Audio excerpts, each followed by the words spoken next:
What's going on, guys, and welcome to Rabbit's Used Cars. I love Corvettes. Everyone knows that. We talk about them. We were just talking about one in the last video. This Corvette has a killer story with it, and we just sold it. Actually, it was online for 20 hours and sold. The thing is, when you have quality cars and nice cars, this is an all-original 60 Corvette with 60,000 miles on it. It's a 3-owner car.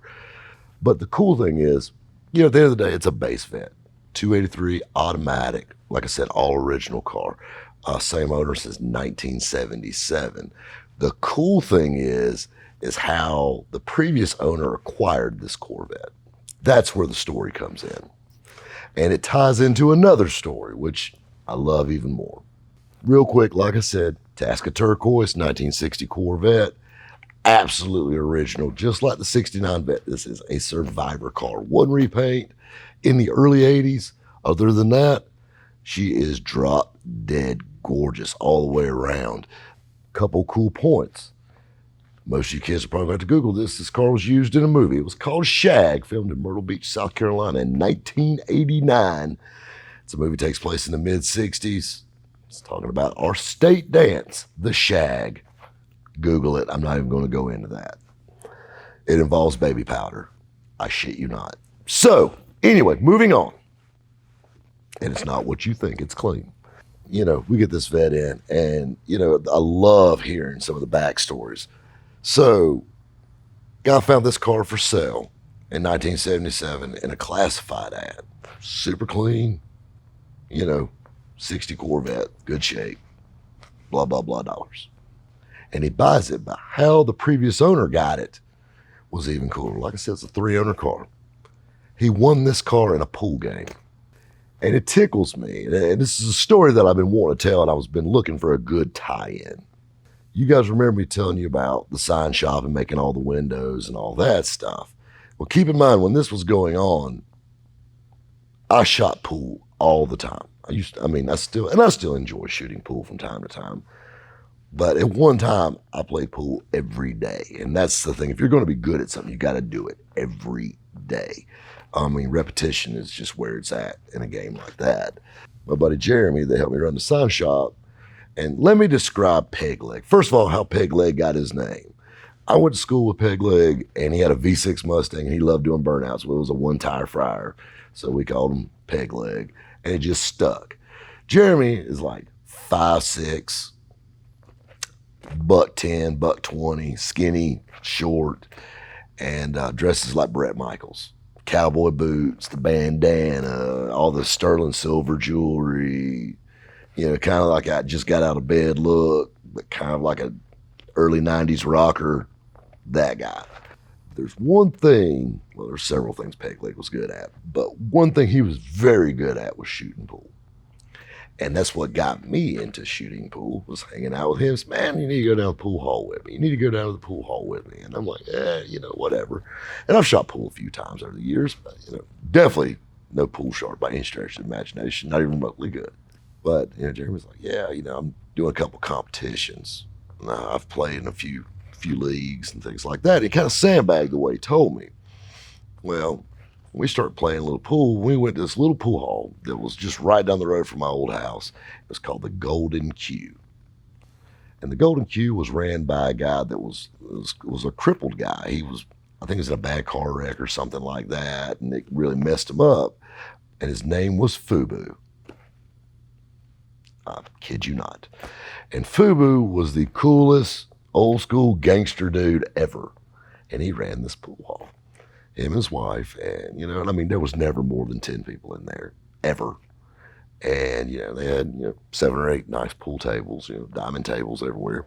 So after work, Jeremy didn't have his driver's license, so I had to pick him up and take him to work. So when we'd leave the sign shop, I'd swing in and grab him. He'd been working there for the day. Hell, we'd stop by a pool hall and play for a couple hours. And it was a lot of fun, and the more you play, the better you get. And you start shooting pretty good. And of course, Jeremy showed me a few things and whatnot. And that being said, let me stop this story to give you another little side story. And you probably already drew that from watching this channel if you've been here for longer than 5 minutes. I'm extremely competitive. If I like something, or if I get into something, I'm in it all the way.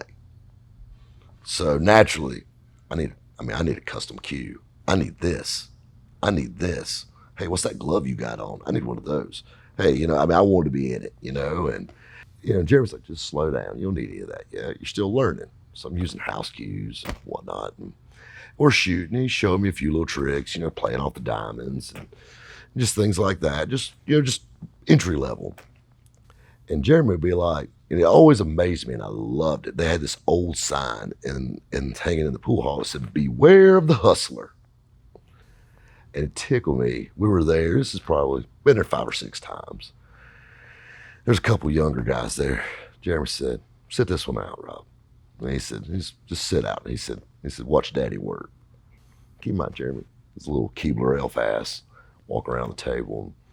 And he walks over to the table, and there's a couple younger guys there. And he goes, "Man, you guys shoot pretty good." He goes, "You mind if I jump in on a game with you guys?" He goes, "Yeah, and all this stuff." They play a game, and I'm just sitting there watching them, sipping on a beer, smoking a cigarette, smoking a building back then. And I was just watching them. And next thing you know, they're laughing and cutting up and all this stuff. Next thing you know, see a little money come out.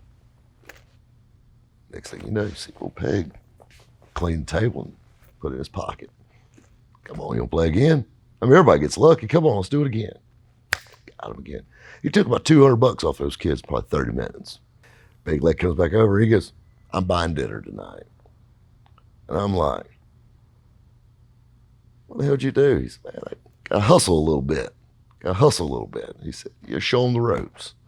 I'm like, "Damn, I've seen, The Hustler, with Paul Newman in it and Color Money and all that stuff. But this was like real life happening.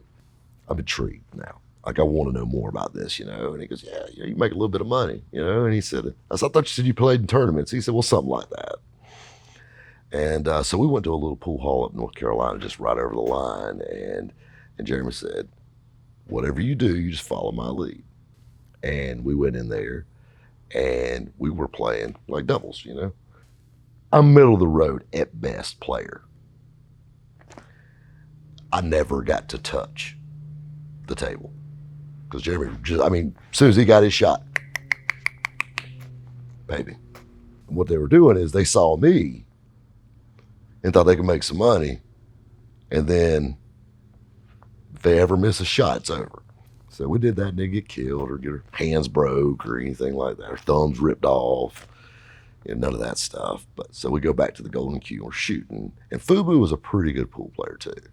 And like I said, Fubu was a crippled guy. His back was all messed up and walked with a bad limp. And Fubu sat behind a counter, and they served beer and nasty fried food and shit like that. And Fubu would just stand there and watch you play. He goes, "You know what's wrong with you?" He said, "What?" He said, "You move too quick." I go, "Slow down." I said, "You move too fast." He goes, "You need to come by here and let me give you some lessons." And they get talking to him. And Fubu was a professional pool player years and years and years ago. And Jimmy the Cannon Shannon and all these guys. He shot with all these guys. And he's always APA awards and trophies and plaques and all this stuff. And I'm like, damn, this guy, just old dude ran a pool hall. And he just, he'll sit there though, he'll rack them up and just run that table, almost slicker than Jeremy. And he goes, "Just, if you listen to what I tell you, I can make you do the same thing. But you got to listen to what I say." I'd go to break and I'd get all, just hit it. He goes, "Calm down." So we ain't no hurry. We're sitting in the air conditioning, son. Why are you running? He said, "Rack them back up, do it again." So he worked with me, and he goes, "Let's find you another cue." So he goes back and he gets a cue and he puts it together. He says, "Let's shoot with this one." Hit it. Breaks great. And I noticed that pool cue felt different from all the rest of them. He said, "You're really fast, but you got a really light hit." He said, "You need a cue with a little bit of weight." Well, most of your pool cues are 19 and 21 ounce. My pool cue weighed 25 ounces. So when you swung it, it had a little to it. That last little, to it. And he said, now if you'll just slow down, think your shot, think your next shot, you're home free. He actually had a cue made for me, and he gave it to me, and still got it to this day. We had a lot of fun shooting pools, and might even took $1 or $2 of them a day. I actually got pretty good at it. A funny story. So I ended up getting a pool table in my house. My old house, my game room was huge. I had a full-size pool table in there. And Peg would come by, and me and him would play. And I got where I could give Jeremy a run for his money. As long as I didn't miss a shot, he had a hard time. We would start gambling, start betting a little bit. Me and Jeremy would, just playing. And, like I said, I'm very competitive. And Jeremy's cocky, and he's good. So we would go to shoot, and this was at my house, right hand up. There was a few people there. We were playing for $500 a game. Yeah, it was getting pretty hot, and it was just going back, forth, back, forth, back, forth. And I told Jeremy, I said, I'll tell you what, let's cut the bullshit. So I'm going to pay you $5,000, but you're going to play it the way I want you to play it. And he said, you'll give me $5,000 if I beat you. I said, I'm going to hand you $5,000 if you beat me. He goes, well, how are you going to do that? I said, you're going to shoot one armed. He said, nothing to it. One leg. So he kept one leg up. And I said, oh yeah, give me that pool cue. I walked out in my garage, which was literally right down the hall, downstairs. I had a push broom. I screwed the handle out of it, and he shot with that. He almost beat me. One leg, one arm, shooting with a broomstick. I've got a $500 cue and have a professional training me. Guess you just got to beware of the hustler. Guys, we'll catch you next time at Rabbit's Used Cars.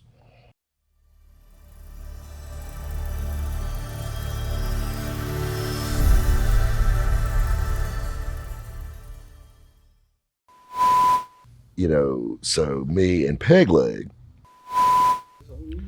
What's going on, guys, and welcome to Rabbit's Used Cars. There, that one. So, moving on.